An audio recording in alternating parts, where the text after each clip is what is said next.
Welcome back to the basement. I'm Steve Lewis. Today we're going to embark on one of our periodic deep dives into the pop culture of a particular year, in this case 1978.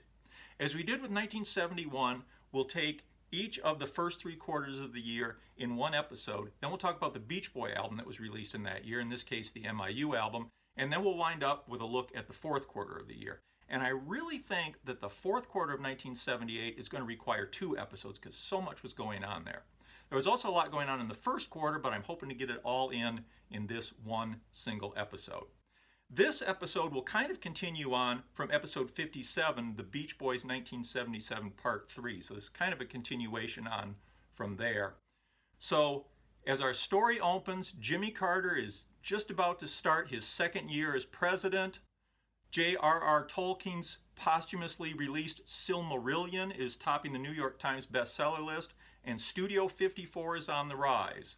So put on your boogie shoes, dust off that leisure suit, feather back your hair, and let's head back to the wild and crazy days of 1978. And as 1978 opened, the very first chart of the year on January 7th, the #1 album continued to be Rumors by Fleetwood Mac. This had first hit #1 back on April 2nd, 1977. And apart from 5 weeks in April and May when it was replaced by Hotel California at #1, and 3 weeks in December when it was replaced by Linda Ronstadt's Simple Dreams at #1, it had been #1 since April of the prior year. It would stay at #1 for 1 more week before finally dropping from the #1 slot after a record-breaking run at #1. At #2 was Rod Stewart's Footloose and Fancy Free. At #3 was All in All by Earth, Wind and Fire. #4, Out of the Blue by the Electric Light Orchestra. #5 was Linda Ronstadt's Simple Dreams album.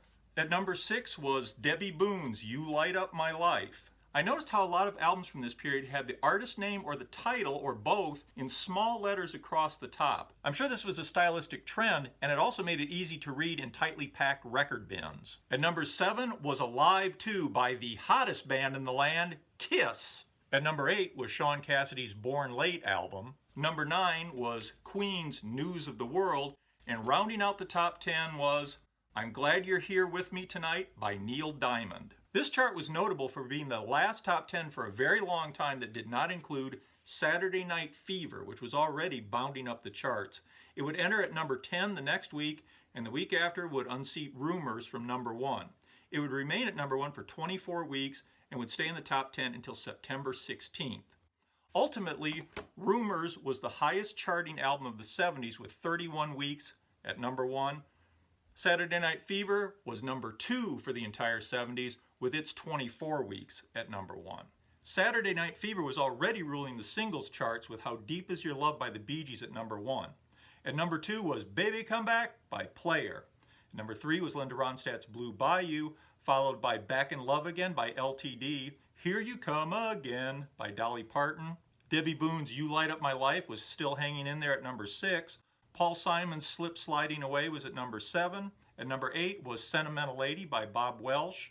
#9, You're in My Heart by Rod Stewart. And rounding out the top 10 singles was Hey Deanie by Sean Cassidy. Albums from 1977 still climbing the charts as the year began included The Album by ABBA, Aerosmith's Draw the Line, Funkentelechy vs. the Placebo Syndrome by Parliament, Grover Washington Jr.'s Live at the Bijou, Bob Welsh's French Kiss, which would go to #12 early in 1978, Randy Newman's Little Criminals, which would peak at #9 on February 18th, Billy Joel's The Stranger, which would peak at #2 that same week, February 18th, Grand Illusion by Styx, which had been out since July of 1977, but wouldn't hit its chart peak of #6 until February of 78. Jackson Browne's Runnin' on Empty would peak at #3 on March 4th. Eric Clapton's Slow Hand wouldn't hit its #2 peak until April 1st. Blue Lights in the Basement by Roberta Flack would hit the #8 position on April 29th. And Kansas Point of No Return would reach its #5 peak on May 6th, 1978. Other albums still going strong as 1978 began included Foreigner's debut album, which had peaked at #4 in November of 77. The album had been released way back on March 8th. Its first single, Feels Like the First Time, had gone to number 4 in the spring when it looked like they might be a one-hit wonder. Cold as Ice had hit number 6 late in the summer. Long, Long Way From Home would go to number 20 on the charts early in 1978. And as the year progressed, they were getting plenty of FM radio play with tracks like Star Rider, as the album slowly grew in strength and popularity. Also released in March and not peaking until November was Anytime Anywhere by Rita Coolidge, which peaked at number 6 in November. Her version of Jackie Wilson's Your Love Has Lifted Me Higher and Higher went to number 2 in the summer, but the album really took off with its second top 10 hit, a cover of Boz Scaggs' We're All Alone, which hit number 7 late in the fall. Barry White's Sings for Someone You Love had peaked at number 8 in November, and the posthumous Elvis in Concert album peaked at number 5 in November. The Rolling Stones' Love You Live had also hit number 5 in November, while Chicago 11, with its hit Baby What a Big Surprise, featuring a backing vocal by Carl Wilson, had hit number 6 in November. Red Hot comic Steve Martin hit number 10 in December with his Let's Get Small album. Also peaking in December had been The Commodores Live at number 3, Street Survivors by Leonard Skinner at number 5, Rolls Royce 2 in Full Bloom at number 9, and Santana's Moonflower at number 10. Also doing well were Two Down Then Left by Boz Scaggs, Galaxy by War, Olivia Newton-John's Greatest Hits, and Steely Dan's Asia album, which had gone to number 3 for 7 weeks beginning October 22nd, behind Rumors and Simple Dreams. The first hit single from the album, Peg, was climbing the charts as 1978 began, and the album would be up and down the charts well into 1978, following a very strange trajectory. And speaking of strange trajectories, after delays over visas, the Sex Pistols finally arrived for their first U.S. tour right after the new year began. They played 7 predictably shambolic shows starting January 5th and broke up after the gig at Winterland in San Francisco on January 14th. It was a real surprise after all the build-up, and it began to look as if punk rock was not going to sweep the nation after all. The Sex Pistols may have been out, but a strong undercurrent of change in pop music remained.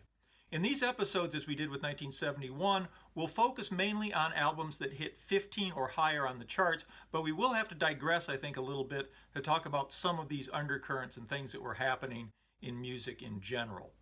Getting back to big releases, right at the beginning of January, we got Warren Zevon's Excitable Boy album, which would soon spawn the hit Werewolves of London.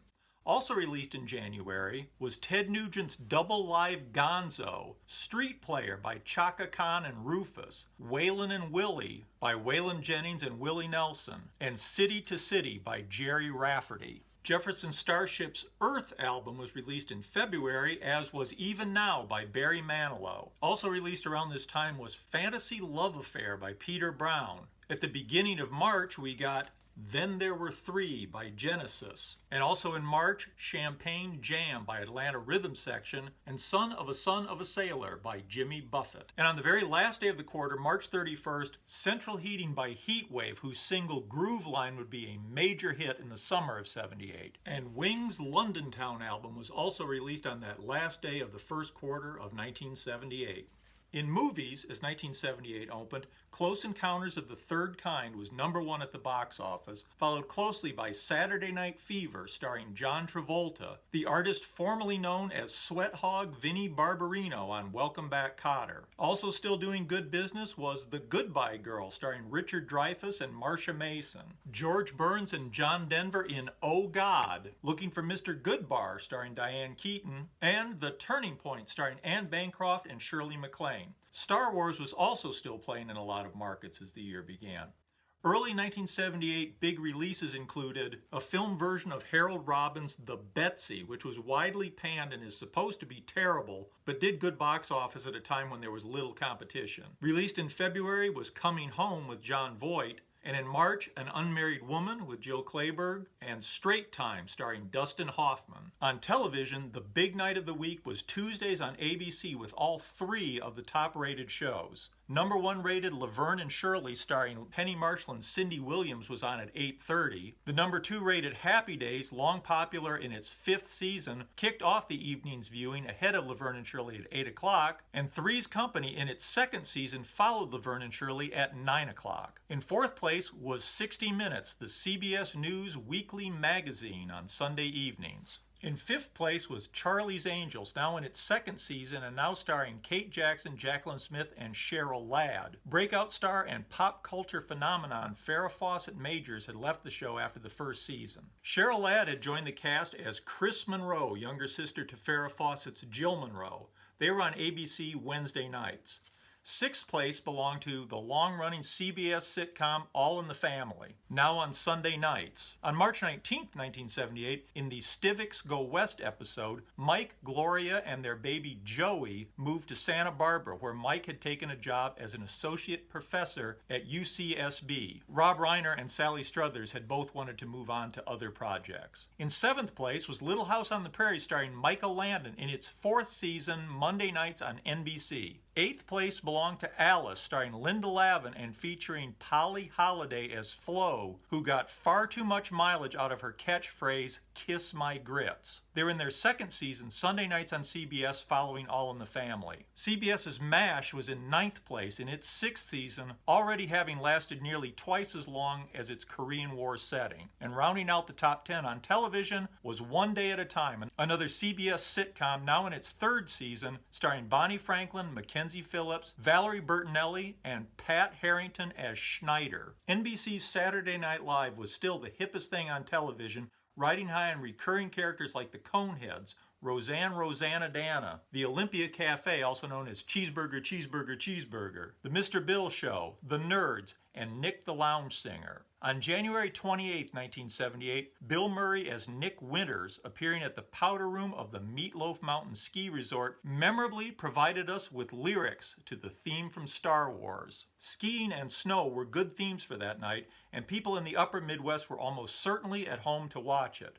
For the prior 3 days, January 25th through 27th, the upper Midwest was pelted by the Great Blizzard of 1978, bringing record amounts of snowfall, up to 52 inches in some places, with blowing conditions creating 10 and 12-foot drifts over the entire area. For people like myself who were in it, it's become the snowstorm by which all other snowstorms are measured. For the rest of my life, anytime there's a big snowstorm, I'll be the old guy saying, "'Twarn't nothing compared to the blizzard of '78. A week later, New York City itself got the snow treatment when the northeastern blizzard of '78 hit New England, New Jersey, New York, and Pennsylvania on February 5th through February 7th, dumping a record-setting 27 inches of snow in Boston and Atlantic City and largely bringing the entire area to a halt. Getting back to television, between blizzards on February 3rd, CBS broadcast the made-for-TV movie Dead Man's Curve, a dramatization of the Jan and Dean story, starring Richard Hatch as Jan and Bruce Davidson as Dean, and featuring a short cameo by Mike Love and former Beach Boy Bruce Johnston as themselves. On Tuesday, February 28th, we got the My Favorite Orkin episode of Happy Days. What had started in 1974 as a gentle sitcom about growing up in the 50s had by this time transformed into a fever dream of weirdness. Fonzie had water skied over a shark on September 20th, 1977. And tonight, the Happy Days gang was visited by a space alien, Mork from Ork. It was utterly and completely ridiculous, but it didn't seem to hurt ratings much as the show stayed consistently in the top 5 through the 78-79 season, and Mork would get his own TV series in the fall. We'll talk more about that later. On March 10th, The Incredible Hulk, starring Bill Bixby as David Banner and Lou Ferrigno as his alter ego, the Hulk, premiered on CBS. The series would run until 1982. On Wednesday, March 22nd, NBC broadcast The Beatles Send Up The Ruddles, All You Need Is Cash, featuring members of Monty Python, Saturday Night Live, the Bonzo Dog Band, the Rolling Stones, a cameo appearance by George Harrison, and former Beach Boy Ricky Fattar as the George character Stig O'Hara. For all the work that went into it, it was the lowest rated program of the week. And what were our old friends the Beach Boys up to during these early months of 1978? From February 25th through March 19th, the Beach Boys toured New Zealand and Australia.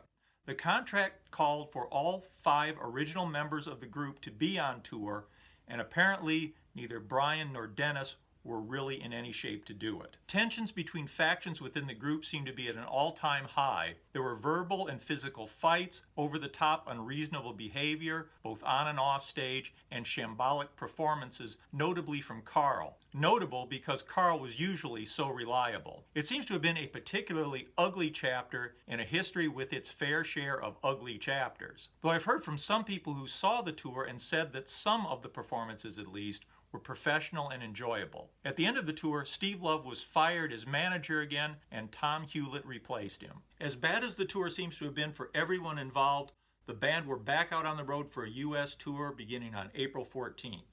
But April 14th is the second quarter. We'll talk about that next time. Meanwhile, I really can't believe we got through all this as quickly as we did. I had to keep talking fast. I hope you didn't mind that. Please let me know what you think about this. I would love to hear your comments. If you remember those days, I'd love to hear your thoughts about it. If you don't remember those days, I hope you found this interesting, a little bit of what you may have missed. We'll see you next time for the second quarter of 1978. Please like and subscribe if you haven't done that. I appreciate it. Thanks. Bye.